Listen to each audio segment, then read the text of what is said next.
दोस्तों, तुलसी जी ने स्त्रियों को बारे में कौन कौन सी गोपनीय बात बताए हैं। नमस्कार दोस्तों, माया का चैनल में बहुत बहुत स्वागत है। मैं धर्मेंद्र। दोस्तों, तुलसी जी स्त्रियों को बारे में क्या कहे हैं, आइए हम इस वीडियो में जानते हैं। दोस्तों, महान कवि तुलसीदास जी ने जिन्हों अपने समय में स्त्रियों से जुड़ी बहुत सी ऐसी बात कही थी जो मनुष्य के जीवन में बहुत अधिक महत्व रखती है। तुलसीदास जी ने अपने दोहे के जरिए बताए हैं कि एक स्त्री बेहतर खूबसूरत होती है और उसके पीछे कोई भी व्यक्ति मूर्ख बन जाता है। यह तक कि एक समझदारी व्यक्ति मूर्ख बन सकता है, उसके पीछे पीछे घूमता है। ठीक उसी तरह मोर भी देखने में खूबसूरत होता है, पर जो जब सांप खाता है तो वे सब भूल जाता है। यानी कहने का मतलब सिर्फ इतना है कि भूल से भी किसी भी व्यक्ति को खूबसूरत के पीछे नहीं भागना चाहिए। मानव जीवन में नारियों को प्रतीक समान को प्रतीत करता है। तुलसीदास जी कहते हैं कि जो भी पुरुष अपनी पत्नी के अलावे किसी और स्त्री को अपने माँ के समान समझते हैं, उसके हृदय में ईश्वर का वास होता है। क्योंकि इसके विपरीत जो भी पुरुष दूसरे स्त्रियों को संग संबंध बनाता है वे पापी होता है और वे ईश्वर से हमेशा दूर रहता है। दोस्तों, तुलसीदास जी ने मानव जीवन को बेहतर बनाने के लिए जिन प्रमुख लोगों को योगदान की रचना अपने चौपाई में की है, उसमें नारी का विशेष रूप से शामिल किया गया है। तुलसीदास जी ने चौपाई के जरिए यही है कि धीरज, धर्म,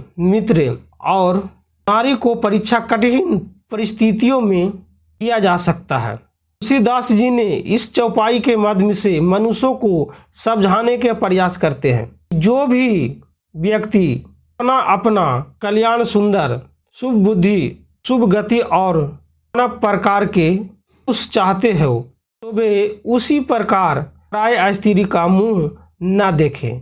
वैसे लोगों चौथ के चंद्रमा को नहीं देखते हैं।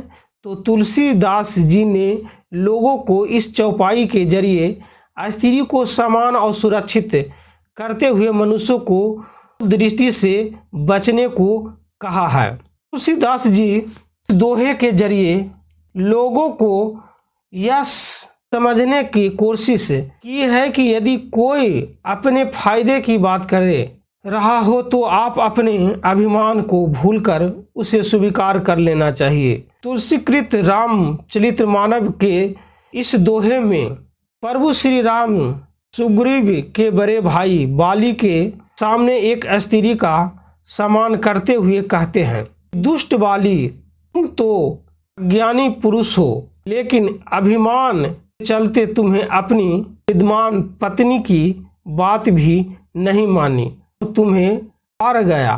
वहीं स्त्री के बारे में ये दूसरा बात तुलसीदास जी कहते हैं, जो पुरुष अपनी स्त्री और माँ के अलावे बाकी सभी स्त्रियों को बहन और माँ का दर्जा देता है, उसके हृदय में स्वयं भगवान वास करते हैं और उसका हृदय बेहतर ही शुद्ध और पवित्र होता है।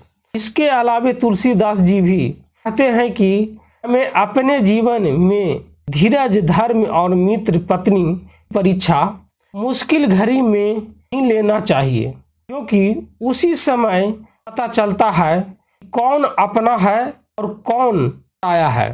दोस्तों, तुलसीदास जी कहते हैं कि गुरु, राजनेता और वैद्य यदि आप से स्वार्थ भाव करते हुए प्यार से बात करते हैं तो इन तीनों को जीवन का जल्दी ही विनाश हो जाता है। तुलसीदास जी साफ रूप से कहना चाहते हैं कि किसी भी पद पर रहते हुए यदि आप अपना स्वार्थ के बारे में सोचता है तो जल्दी ही आपकी सत्ता का विनाश होता है।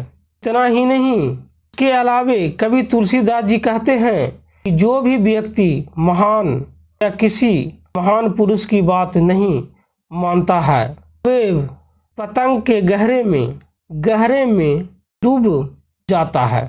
जिसी तरह से बाली ने अपने पत्नी की बात न मानते हुए वे कार्य किया जो उसे नहीं करना चाहिए, उसको हार का मुंह देखना पड़ा और खुद प्राण भी गंवाना पड़ा। दोस्तों, तुलसीदास जी कहते हैं, गोस्वामी स्त्रियों के बारे में ढेर सारी अति गोपनीय बात कही है। समझने के लिए अपनी स्त्रियों से अधिक प्रेम करना आवश्यक है। इतना प्रेम भी तो सांप को रस्सी समझकर खिड़की से घर में प्रवेश लेने भी स्वाभाविक लगा। यदि आप नहीं कर सकते हैं, उनकी लिखी हुई बात को आप नहीं समझ सकते हैं। तो दोस्तों, तुलसीदास जी इतने अपने पत्नी से प्यार करते थे कि एक बार वो गए थे ससुराल और उनका बीवी मैके में था, तो गए थे तो वे खिड़की के द्वारे वो अपने घर में प्रवेश किए थे, जहां पर उनको पत्नी सो रही थी और उसमें सांप लटका हुआ था। वो वे रस्सी समझ के उस पर चढ़ के पार किए थे। तो दोस्तों, तुलसीदास जी ने ये साफ बताए हैं कि पत्नी का प्यार सम्मान देना चाहिए और माँ बहन की किसी पराये स्त्री को समझना चाहिए। दोस्तों, हमारा वीडियो कैसा लगा? वीडियो पसंद आए लाइक और सब्सक्राइब और इस वीडियो को शेयर कीजिए। धन्यवाद।